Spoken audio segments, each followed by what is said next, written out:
All right, let's dive in.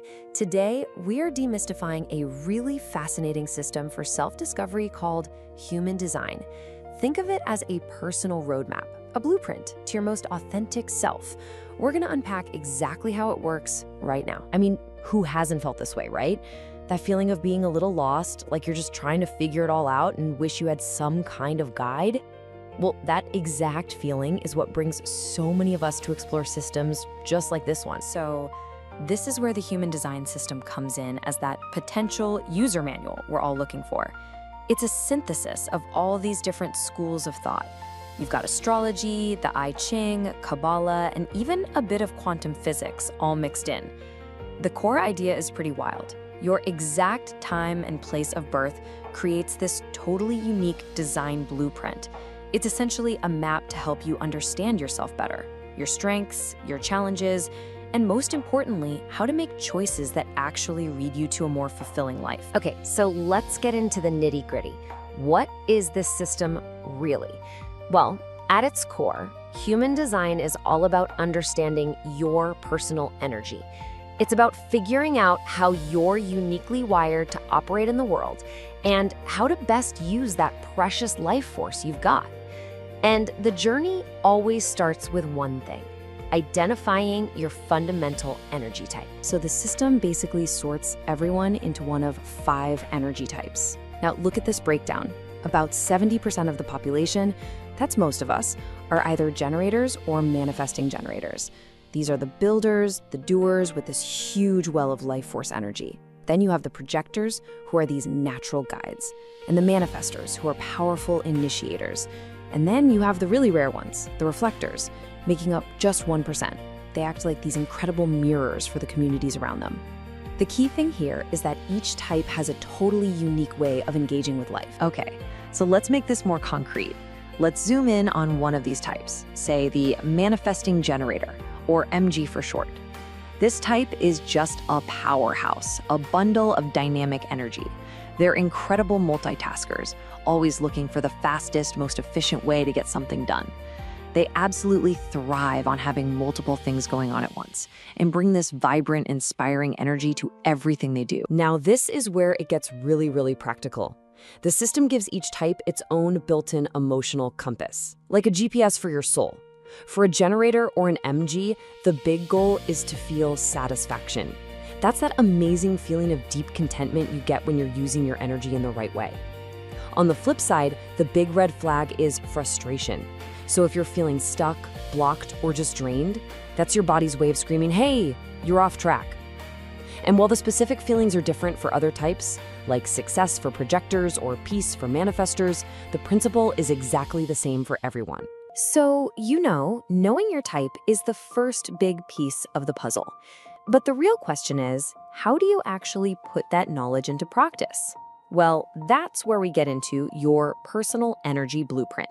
The whole journey of living your design really boils down to these 3 core pillars. First, you've got to understand your type and its matching strategy. Second, you have to learn to trust your inner authority when you make decisions. And third, you embody your profile, which is kind of like the specific role you're here to play. Now, for the rest of our time here, we're going to focus on those first 2 because they are the absolute most crucial building blocks, your strategy and your authority. Okay, so let's talk strategy. This is so important. Each type gets a specific strategy, and it's basically your personal rule book for how to move through the world with the least amount of resistance. So for our manifesting generator example, their strategy is to respond. What does that even mean? It means instead of trying to force things to happen or starting things from a mental idea, they're actually designed to wait for life to bring them stuff to react to. An invitation, a cool opportunity that pops up, a question someone asks, and then their gut gives them that clear heck yes or that nope, not for me feeling. This is completely different from, say, a manifestor whose whole strategy is about informing other people before they take action. All right, so your strategy helps bring the right opportunities to your doorstep. But how do you know which one to say yes to? How do you know if it's actually the right move for you? Well, that is where your inner authority comes into play. You can think of your inner authority as your own personal, 100% reliable decision-making tool. Seriously, The whole point here is to stop making decisions from that logical, overthinking, conditioned mind. You know the one. It's filled with all the shoulds and what ifs and fears. Instead, you learn to bypass all that noise and trust the pure, raw intelligence that lives in your body. And this is such a perfect example of just how differently we're all wired. Get this. About half of all people have what's called emotional authority.